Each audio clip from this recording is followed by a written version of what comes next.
And I want to make sure that we all understand how to pronounce his name, because names are so very important.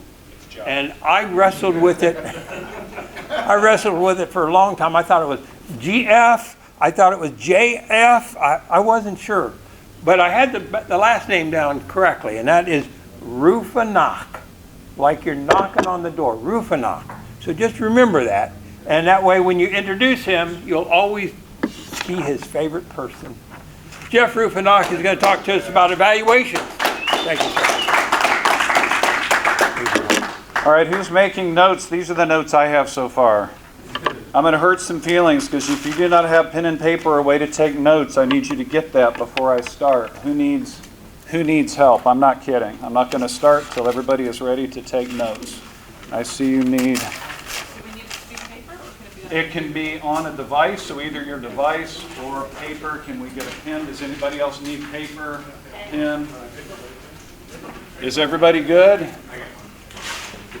Here's the reality, folks. Retention in one ear and out the other one is just listening, but when we say the word, when we read the word, when we write the word, we retain it. I want you to get this because as evaluations go, so the meetings go. So everybody here ready? You've got something to write on, something to write with. YouTube, everybody should be good by now. Who's ready? Say, I'm ready. Ready. All right, here we go. I call this the evaluator's pyramid. Here's what this is not going to be. This is not going to be me regurgitating the 3 pages of the evaluation form. There is about a 20-minute long, mind-numbing presentation on pathways. If you want to watch that, it's all there. That is not what this is. This is my reflections, 10 to be exact. Number 1 is 1 word. Number 10 is 10 words.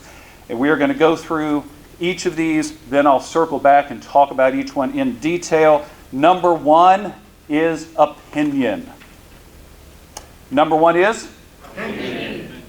Number 2, content, delivery. Content, delivery. Number 2 is? Content, delivery. Nice and loud so the folks on YouTube can hear it. Number 3, look, listen, feel. Look, listen, feel. Number 3. Look, listen, feel. Number 4, grade on a curve. Number 4. Grade on a curve. Number 5, you're going to love this one. It is not about you. There you go. Underline that. Number 5? Not about you. Number 6, speak to us, not the speaker. Number 6? Speak to us, not the speaker.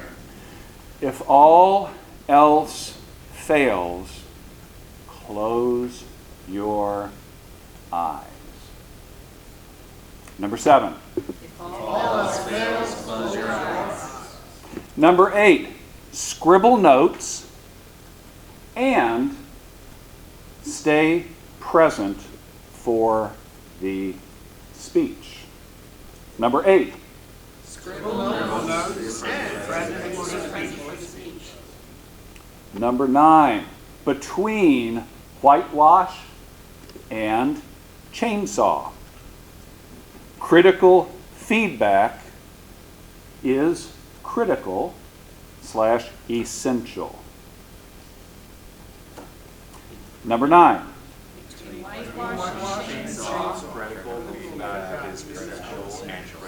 Between whitewash and chainsaw, critical feedback is critical / essential. And finally, number 10, ask the speaker.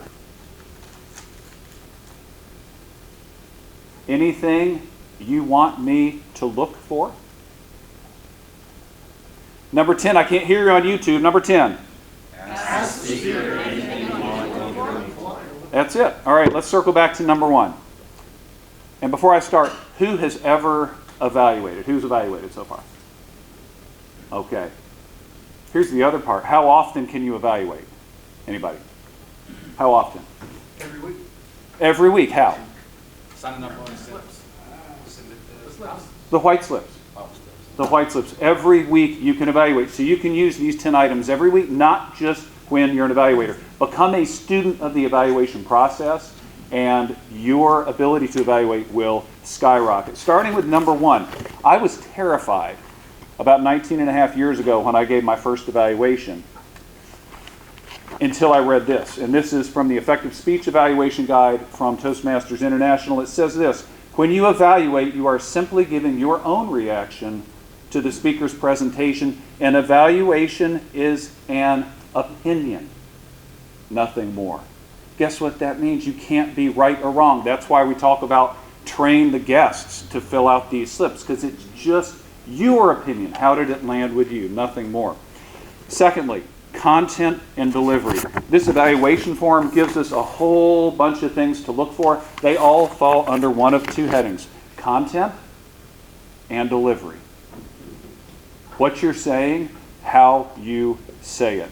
We know that 7% of communication is the words, 55% is the body language, 38% is vocal variety, but it all comes down to what you're going to say, the content, and how you say it, the delivery. And when does the delivery start? When do you start as an evaluation? It is not when the speaker says their first word. It is when the evaluator says, "Our next speaker is." You hone in and see what your speaker does starting right then. Number three, look, listen, and feel. Obviously, you're looking to see the body language. You're listening to hear what they have to say and how they say it. But the feel is what a lot of people miss. Does speech ever not land? It seems right, but it doesn't land with you. That's the feeling. They might be in their head. They might be self-conscious, thinking about themselves. They might be speech-conscious, so focused on getting every word right. They're missing the most important thing, which is the audience in the room. Do you feel it? Look, listen, and feel. Next, grade on a curve. I'm not going to evaluate one of these presenters tonight the same way that I evaluate this lady here who it is her first day in Toastmasters. I'm going to consider skill level. I'm going to consider number of speeches given. Grade on a curve. I love this one, and I love this that Toastmasters International backs me up on this. It is not about you or me. Here's what TI says. This is not a speech, and you should do nothing that calls more attention to yourself than to your effort to help the speaker. This is a chance for us to serve our speakers. We've put in a few minutes, let's be honest. They've put in days, maybe weeks. They might get up here and be very vulnerable. We're going to give an evaluation. Let's prop them up, make it about them. It's not about the trophy. The motive is not the trophy. The motive is to serve them. And one of my favorites, "Oh, that was a wonderful speech. It reminds me of when I..." No, we don't care about you. We don't care about your story. We care that you evaluate and serve your speaker. It's not about you. Speak to us, not the speaker. Ardian, that was an amazing speech. I really love how...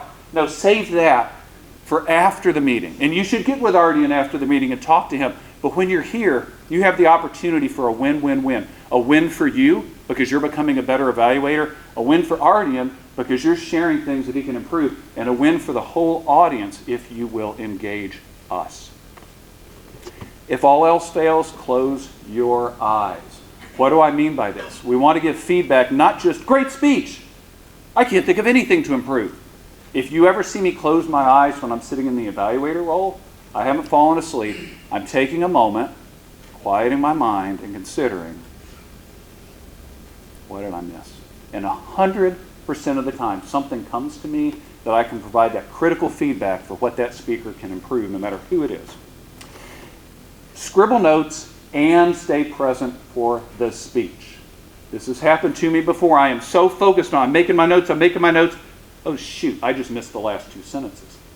We have to find that balance. I got to make those notes, because the other thing has happened to me too, where I'm so focused. Mark's giving this amazing speech. Oh shoot, he gets done. I haven't made the notes.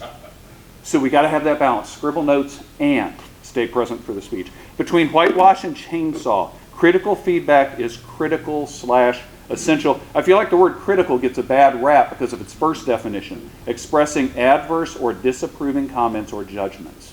We need to focus on the second definition at Toastmasters, and that is this: expressing or involving an analysis of the merits and faults of a work of literature, music, or art, and I would add, or speech. And that means not just what went well, what can be improved.